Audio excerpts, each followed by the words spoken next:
ہے۔ مثلا حدیث پاک کے اندر آتا ہے کہ نبی علیہ الصلوۃ والسلام نے دنیا میں تو یہ ہوتا نا کہ اگر ہم کوئی کام ہم سے نہ ہو یہ تو ہم یہ کہہ کے جان چھڑا دیتے ہیں جی ہمیں تو اس کا علم ہی نہیں تھا۔ اچھا یہ تو ایک عذر ہے کہ بندے کو کسی چیز کا علم نہ ہو، لیکن قیامت کے دن نبی پاک نے فرمایا کہ اللہ تعالیٰ انسان سے سوال کرے گا کہ جتنا تجھے علم تھا تو نے اس پر کتنا عمل کیا ہے یہ بیان کر۔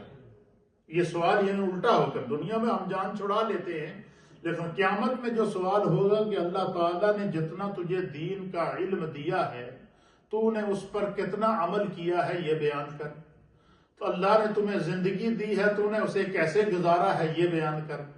اللہ نے جو تجھے دنیا میں سانسیں دی ہیں تم نے ان کو کس طرح گزارا ہے وہ بیان کر۔ خدا نے تجھے جو اختیار دیا ہے تو نے اس اختیار کو کس طرح استعمال کیا ہے تو خود بیان کر۔ اس کی وجہ ہے کہ آپ دیکھیں کہ دنیا میں یہ ہوتا ہے کہ کوئی کسی کی سوانح حیات لکھے یا کسی کی سوانح عمری لکھ لے یا کسی کے حالات زندگی لکھ لے تو ہم وہ کتاب اٹھا کر دوستوں کو دیتے ہیں، لوگوں کو دیتے ہیں کہ یہ دیکھیں جی میرے حالات زندگی پر کتاب ہے، میری خدمات پر کتاب ہے، آپ اس کو پڑھیں، ہم دوسروں کو دیتے ہیں۔ لیکن نبی پاک نے فرمایا کہ قیامت کے دن اللہ تعالیٰ انسان کو اس کے اعمال کا کتابچہ دے گا کہ یہ تیرے اعمال ہیں تو پڑھ کے سنا۔ تو فرمایا کہ انسان جب سرکار غوث اعظم رضی اللہ تعالیٰ عنہ فرماتے ہیں کہ انسان وہ وقت یاد کر کہ جب تو خدا کے سامنے کھڑا ہوگا اور تیرے سامنے تیرے ہی اعمال ہوں گے اور تیرے ہی اعمال کی کتاب ہوگی۔ دنیا میں تو ہم ایک دوسرے کو بتاتے ہیں کہ میں نے یہ کتاب لکھی ہے اس کو تم پڑھو، ہم یہ کہتے ہیں ہم نے یہ کام کیا ہے اس کو آپ دیکھیں، لیکن فرمایا کہ قیامت میں سوال بالکل اس سے مختلف ہوگا۔ علم کے متعلق سوال اللہ کی بارگاہ سے یہ ہوگا کہ جتنا علم تو جانتا تھا کیا تو نے اس پر عمل کیا؟ جتنا دین تو جانتا تھا کیا تو نے اس پر عمل کیا؟ جتنے شریعت کا تجھے علم تھا کیا تو نے اس پر عمل کیا؟ فرمایا کہ انسان کو اپنے اعمال کا جواب اللہ کی بارگاہ میں دینا ہوگا۔ تو سرکار غوث اعظم فرماتے ہیں کہ جو انسان دنیا میں کوشش کرے کہ بھائی میں اپنی نماز درست کروں گا، میں اپنا روزہ درست کروں گا، مجھ پر خدا نے جو اعمال فرض کیے ہیں میں ان کو درست کروں گا، اللہ تعالیٰ نے جو میرے ساتھ جو ہے وہ کرم اور فضل کی جو ہے وہ بخشش اور عطائیں کی ہیں میں ان کو جو ہے وہ اس کے مطابق جو ہے وہ زندگی گزارنے کی کوشش کروں گا۔ فرمایا انسان کا کام کوشش کرنا ہے، فرمایا اللہ تعالیٰ اس میں برکت پیدا کرتا، اور دنیا میں ساتھ میں نفس بھی موجود ہے، شیطانی وسوسے بھی موجود ہیں، سوچیں بھی موجود ہیں، گناہ کے راستے بھی انسان کے سامنے موجود ہیں۔ تو آپ فرماتے ہیں کہ یاد رکھو، فرماتے اگر فقط علم حاصل کرنا نجات ہوتی تو اس میں نجات نہیں ہے۔ فرمایا علم حاصل کر کے جتنا علم انسان جانتا ہے اس کو اپنی زندگی میں اس پر عمل کی کوشش کرنی چاہیے، اور انسان اگر کوشش کرے گا تو خداوند قدوس اس نیت کے مطابق اس کی زندگی میں اس کو اور آخرت میں اور قبر میں اور برزخ میں اللہ تعالیٰ اس کو اس کا اجر عطا فرما دے گا۔ فرمایا خواہش نفس کے سامنے کبھی ہتھیار نہ ڈالنا۔ خواہش نفس کیا ہوگی؟ نفس کہے گا بہت سردی ہے نماز نہیں پڑھنا، نفس کہے گا یار بہت رات ہو گئی ہے جو ہے وہ اب کون چل کے مسجد میں جائے۔ نفس آپ کو طرح طرح کے راستے، گناہ کے راستے دکھائے گا۔ تو آپ فرماتے ہیں کہ خواہش نفس تجھے برباد کر دے گی، لیکن فرمایا کہ جو شخص نیکی کا عادی ہو تو اس کے دل کے اندر اگر گناہ کا شائبہ بھی آ جائے تو اللہ تعالیٰ اس کو محفوظ کر دیتا ہے۔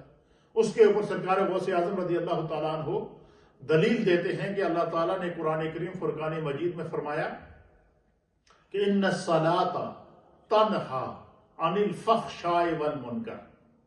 فرمایا کہ جڑا بندہ نماز کا پابند ہو جائے نا، 5 وقت کی نماز کا پابند جو شخص ہو جائے تو فرمایا کہ نماز اس کی حفاظت کرتی ہے۔ نماز کیا کرتی ہے؟ اس کی حفاظت کرتی ہے۔ نماز اس کو گناہ سے روکتی ہے، نماز اس کو جو ہے بے حیائی کی باتوں سے روکتی ہے، نماز اس کو بری صحبت سے روکتی ہے، کیونکہ جو پیشانی خدا کے سامنے جھک جائے اللہ تعالیٰ اس کی حفاظت کرتا ہے۔ جو وجود خدا کے سامنے سجدے کی حالت میں جب انسان جاتا ہے نا، سجدے کی حالت میں، تو انسان کے پاؤں کی انگلیوں سے لے کر انسان کے سر کے بالوں تک ہر چیز خود سجدے میں چلی جاتی ہے. آپ دیکھیں جب ہم سجدہ کرتے ہیں تو پاؤں کی انگلیاں ساری سجدے میں ہوتی ہیں یا نہیں ہوتی؟ ہاتھ بھی سجدے میں ہوتے ہیں یا کہ نہیں ہوتے؟ اچھا ہم ایسے جب سجدہ کریں گے تو یہ ہمارے جو بازو ہیں یہ بھی اس قبلے کی طرف، یہ بھی حالت سجدہ میں ہے. ہمارا جو سینہ ہے یہ بھی حالت سجدہ میں ہے. ہماری پیشانی ہے یہ بھی حالت سجدہ میں ہے. ہمارا جو پیٹ ہے یہ بھی حالت سجدہ میں ہے. ہماری جو رانیں ہیں یہ بھی حالت سجدہ میں ہیں. ہمارے گھٹنے یہ بھی حالت سجدہ میں ہیں. اسی طریقے سے انسان کی جو پشت ہے، پیٹھ ہے، یہ بھی آپ نے دیکھا کہ یہ بھی حالت سجدہ میں ہے. یعنی اس کیفیت میں جب انسان اپنے رب کی بارگاہ میں سجدے میں چلا جاتا ہے نا، تو انسان کے جسم کے اندر جو حرکت کرنے کے جو اعضاء ہیں اس کے اندر اللہ تعالیٰ نے 360 جوائنٹ بنائے ہیں. ہمارے جسم کی جو ہڈیاں ہیں اس کے 360 جوڑ ہیں. نبی پاک نے حدیث کے اندر بیان فرمایا ہے کہ انسان کے جسم کے اندر جو جوڑ ہیں یہ 360 ہیں. اچھا، ان 360 جوڑوں میں سے ہر ایک جب ایکٹیو ہوتا ہے تو انسان کا پورا جسم حرکت کرتا ہے. انسان کے جسم کے 360 جوڑ ایکٹیو ہیں تو آنکھ جھپک رہی ہے. ہمارے جسم کے 360 جوڑ ایکٹیو ہیں تو زبان بول رہی ہے. ہمارے جسم کے 360 جوڑ ایکٹیو ہیں تو ناک سے سونگنے کی صلاحیت ہمیں محسوس ہوتی ہے. ہمارے جسم کے 360 جوڑ ایکٹیو ہیں تو دماغ میں سوچنے کی، سمجھنے کی صلاحیت پیدا ہوتی ہے.